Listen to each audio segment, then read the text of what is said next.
Some houses don't just remember the dead, they feed on the living. A crumbling countryside mansion, hidden deep in a mist-soaked valley, long abandoned after a string of unsolved disappearances.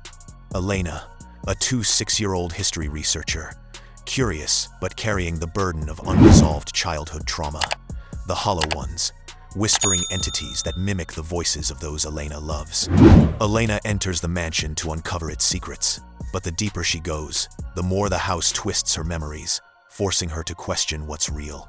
The threat grows as she realizes the mansion feeds on emotions, specifically guilt and grief.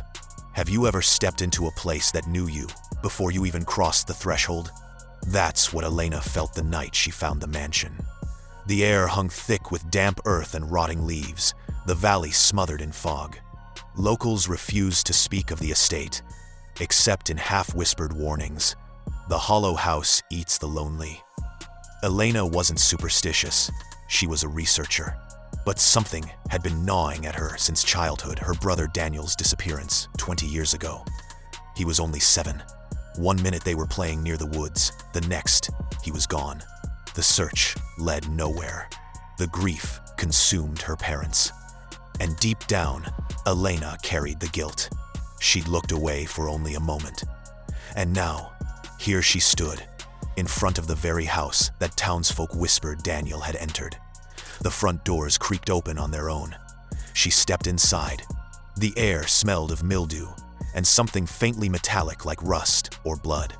The hallway stretched unnaturally long, lined with tall mirrors cracked like spider webs. Each reflection of Elena seemed slightly off. In one, her lips twitched into a smile she hadn't made. In another, her eyes blinked just a second too late. Her breath quickened, but then she heard it. A voice, small, familiar. Elena? Her heart stopped. It was Daniel's voice, the same soft, shaky tone from when he was 7. She spun, her flashlight trembling in her hands. Daniel? The beam cut across the hallway, and in the distance, she saw a small figure. A boy, barefoot, in torn pajamas, standing at the edge of the shadows. Elena staggered forward. No, it can't be. The boy tilted his head, face hidden in darkness. Then he whispered, "Why did you leave me?" Her chest tightened. The house groaned. The mirrors shivered, cracking further, until from within their fractured surfaces, shapes began to emerge, figures peeling themselves out like skin from a wound. They had no faces, just hollow pits where features should be. And yet, they spoke with voices she knew. Her mother's sobbing plea, her father's broken anger, Daniel's childlike laugh. Elena pressed her palms to her ears, but the voices pierced through. You forgot me. You killed me. You're next. The Hollow Ones reached for her, stretching long, finger-like shadows across the walls. Elena bolted deeper into the house. Doors slammed shut behind her, each hallway twisting into impossible shapes. The boy's voice always just ahead, always luring her further in. Come play with me, Elena. Her flashlight sputtered. She fell to her knees in what looked like a nursery, dusty cribs, broken toys, and drawings on the wall. Childlike scrawls of stick figures, but each one had hollow, black faces.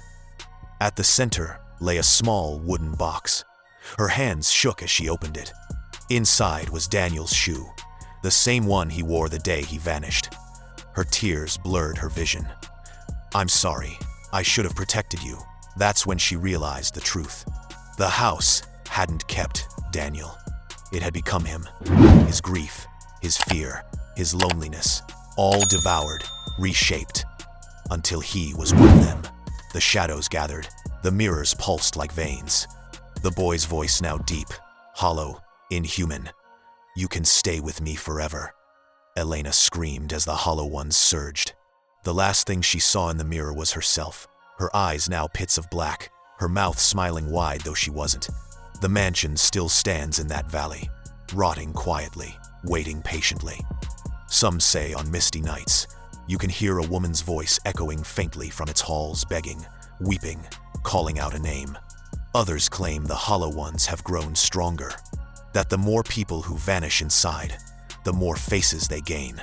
So, if you ever wander through that valley and hear a child's voice calling for help, don't answer, because once the hollow house knows your grief, it never lets you go.